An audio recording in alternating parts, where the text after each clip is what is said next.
ಸೀರೆ ಓಕೆ, ಹಿಂದಿ ಯಾಕೆ? ನಿವೇದಿತಾ ಗೌಡ ರೀಲ್ಸ್ಗೆ ಕನ್ನಡಿಗರು ಕ್ಲಾಸ್. ಮೆರೂನ್ ಕಲರ್ ಸೀರೆ ಉಟ್ಟು ಸ್ಲೀವ್ಲೆಸ್ ಬ್ಲೌಸ್ ತೊಟ್ಟ ನಿವೇದಿತಾ ಗೌಡ ಹಾಡಿಗೆ ನಾಚಿ ನಲಿದಿದ್ದಾರೆ. ನೀವು ರೀಲ್ಸ್ಗೆ ನಾನಾ ಕಮೆಂಟ್ಗಳು ಕೂಡ ಹರಿದು ಬರ್ತಾ ಇದೆ. ಹೌದು, ಬಿಗ್ ಬಾಸ್ ಖ್ಯಾತಿಯ ನಿವೇದಿತಾ ಗೌಡ ರೀಲ್ಸ್ ಮೂಲಕವೇ ಸಾಕಷ್ಟು ಸುದ್ದಿಯಲ್ಲಿ ಇರ್ತಾರೆ.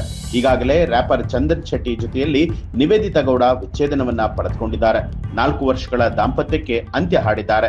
ಈ ಜೋಡಿ ಫೇಮಸ್ ಆಗಿದ್ದೆ ರೀಲ್ಸ್ ಗಳಿಂದ. ಡಿವೋರ್ಸ್ ಬಳಿಕ ಸೋಷಿಯಲ್ ಮೀಡಿಯಾದಲ್ಲಿ ಕೆಲ ಕಾಲ ದೂರ ಉಳಿದಿದ್ದಂತಹ ನಿವೇದಿತಾ ಗೌಡ ಇತ್ತೀಚೆಗೆ ಫುಲ್ ಆಕ್ಟಿವ್ ಆಗಿದ್ದಾರೆ. ಈಗೀಗ ಬ್ಯಾಕ್ ಟು ಬ್ಯಾಕ್ ಹೊಸ ರೀಲ್ಸ್ ಗಳನ್ನ ಮಾಡಿ ಇನ್ಸ್ಟಾಗ್ರಾಮ್ ನಲ್ಲಿ ಶೇರ್ ಮಾಡುತ್ತಿದ್ದಾರೆ.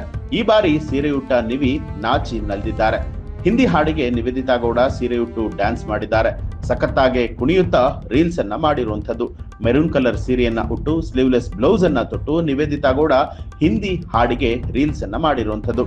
ನಿವಿಯ ಈ ಅಂದದ ಲುಕ್ಗೆ ಬಟ್ಟೆ ಹುಡುಗರು ಕ್ಲೀನ್ ಬೋಲ್ಡ್ ಆಗಿದ್ದಾರೆ. ಮತ್ತೊಂದೆಡೆಯಲ್ಲಿ ಹಿಂದಿ ಹಾಡಿನ ಬದಲಾಗಿ ಕನ್ನಡ ಹಾಡು ಇರಬಾರ್ದಾಗಿತ್ತ ಅಂತ ಹೇಳಿ ಕೆಲವರು ಕಮೆಂಟ್ ಮಾಡುವ ಮೂಲಕ ಮತ್ತೊಮ್ಮೆ ನಿವೇದಿತಾ ಗೌಡ ಅವರನ್ನ ಕುಟುಕಿದ್ದಾರೆ. ಈ ಒಂದು ಮಾಹಿತಿ ನಿಮ್ಗೆ ಏನನ್ನಿಸ್ತು ಅನ್ನೋದನ್ನ ಕಮೆಂಟ್ ಮಾಡಿ ತಿಳಿಸಿ. ಹಾಗೆ ಯಾರೆಲ್ಲ ಇನ್ನೂ ಕೂಡ ನಮ್ಮ ಚಾನೆಲ್ ಅನ್ನ ಸಬ್ಸ್ಕ್ರೈಬ್ ಮಾಡಿಲ್ಲ, ತಪ್ಪದೇ ಸಬ್ಸ್ಕ್ರೈಬ್ ಮಾಡಿ, ಬೆಲ್ ಐಕಾನ್ ಒತ್ತಿ.